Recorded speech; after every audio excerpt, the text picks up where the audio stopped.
Welcome student on my ईके classes. ईके classes पर आप सभी का वेलकम, बहुत बहुत वेलकम आप लोगों का। आज मैं आप लोगों को सॉलिड स्टेट में टोटल 5 मार्क्स के लिए बोर्ड के एग्जाम में क्वेश्चंस आते हैं उसके बारे में आपको बताने जा रहा हूं। ठीक है, आप लोग कॉन्सेंट्रेट कीजिए, अच्छे से ध्यान दीजिए।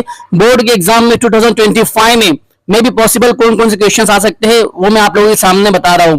यहाँ पर 1 मार्क्स के लिए कौन सा आ सकता है, 2 मार्क्स के लिए कौन सा आ सकता है और 3 मार्क्स के लिए कौन सा क्वेश्चंस बोर्ड के एग्जाम में आ सकता है। मैं इनकी डिटेल आप लोगों को यहाँ पे प्रोवाइड करने जा रहा हूँ। आप लोगों को ये डिटेल जो है तो राइट डाउन करना है, ताकि आप लोग इसको एक बार जब लिखोगे तो इस पर आपको प्रैक्टिस करना बहुत ही ईजी होगा, आसान होगा। देखिए 2025 में कौन से क्वेश्चंस बोर्ड में आ सकते हैं सॉलिड स्टेट में से, वो मैं आपको बहुत ही स्टडी करके निकाल कर दे रहा हूँ। मैं पिछले 12 सालों से 12 इयर्स से जो है तो केमिस्ट्री पढ़ा रहा हूँ, उसकी बेसिस पर मैं आप लोगों को क्वेश्चंस बता रहा हूँ। आप लोग इन क्वेश्चंस को राइट डाउन कीजिए, समझिए और लिखिए और अच्छे से इसको याद कीजिए। मुझे पूरा कंफर्म है कि एकदम डन कि ये बोर्ड के एग्जाम में आ सकते हैं, 1 मार्क्स के लिए और 2 मार्क्स के लिए और 3 मार्क्स के लिए। तो चलिए देखते हैं 1 मार्क्स के लिए सबसे पहले कौन सा आता है, किस तरीके से आता है बोर्ड के एग्जाम में। सबसे पहले देखिए इस तरह से आ सकता है, डिफाइन या व्हाट इज, ये दोनों करके बोलता है 1 मार्क्स के लिए। व्हाट इज एनिसोट्रॉपी, एनिसोट्रॉपी क्या है आपको इसको बताना है। उसके बाद में पूछ रहा है what is unit cell, what is unit cell. फिर उसके बाद में इस तरह से पूछ रहा है कि define extrinsic semiconductor, extrinsic semiconductor क्या है आपको डिफाइन करना होगा फॉर 1 मार्क्स के लिए। या फिर ऐसा बोल सकता है write name of 7 crystal system, जो आपके टीचर्स ने आपको कॉलेज में पढ़ाए होंगे कि क्रिस्टल सिस्टम के 7 नेम है, उन 7 नेम को आपको यहाँ पर राइट डाउन करना होगा। या फिर 1 मार्क्स के लिए ऐसे पूछ सकता है व्हाट इज फेरोमैग्नेटिज्म, फेरोमैग्नेटिज्म क्या है आपको इसको बताना होगा 1 मार्क्स के लिए। इसी के साथ साथ फेरोमैग्नेटिज्म के साथ में आपको आपकी बुक्स में दिया हुआ है पैरामैग्नेटिज्म और डायमैग्नेटिज्म, किसी भी एक के बारे में एग्जाम में क्वेश्चंस आ सकता है। जैसे ऊपर दिया हुआ है यूनिट सेल और उसके ऊपर दिया हुआ है एनिसोट्रॉपी, एनिसोट्रॉपी की जगह आइसोट्रॉपी भी आ सकता है।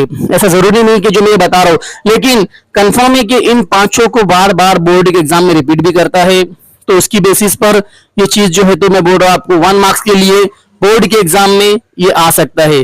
ठीक है, देखो आप लोग इसको राइट डाउन कर लो या स्क्रीनशॉट इसका ले सकते हो। चलिए देखते हैं 2 मार्क्स के लिए कौन कौन सा बोर्ड के एग्जाम में आ सकता है। तो 2 मार्क्स के लिए सबसे पहले आ सकता है what are the differences between crystalline solids and amorphous solids.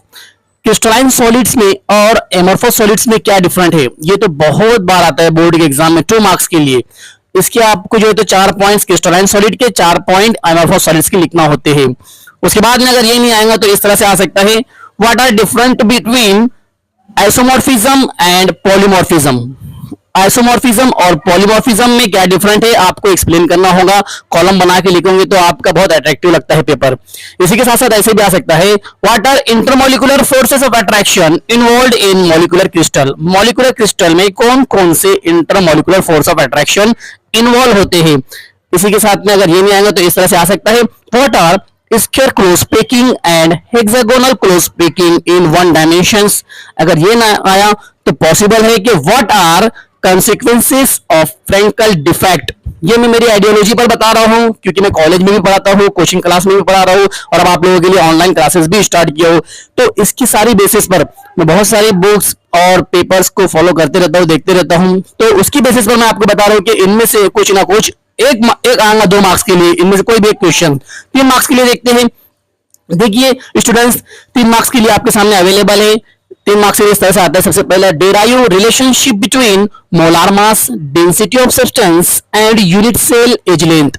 अगर इस तरह से ना आया तो देखिए नंबर 2 नीचे दिया हुआ है, explain packing efficiency of metal crystal in simple cubic lattice. या फिर इस तरह से भी आ सकता है 3rd नंबर का, देखिए explain packing efficiency of metal crystal in face centred cubic lattice. अगर इस तरह से ना आया तो पॉसिबल है ये 4th नंबर का आप लोग देख सकते हो, explain packing efficiency of metal crystal in body centred cubic lattice. ये थे, आप लोगों को एक्सप्लेन करना होगा, डेरिवेशन करना होगा। उसके बाद में आप लोगों को नीचे न्यूमेरिकल प्रॉब्लम्स दी हुई है। प्रॉब्लम नंबर 1.3 या तो फिर प्रॉब्लम नंबर 1.5 आप लोगों को बोर्ड के एग्जाम में आता है। ये दोनों प्रॉब्लम आप लोग अच्छे से देखिए, इसकी सिर्फ वैल्यूज जो है वो चेंज होती है बोर्ड के एग्जाम में, बाकी सब चीजें सेम होती है। और लास्ट जो है एक्सप्लेन बैंड थ्योरी।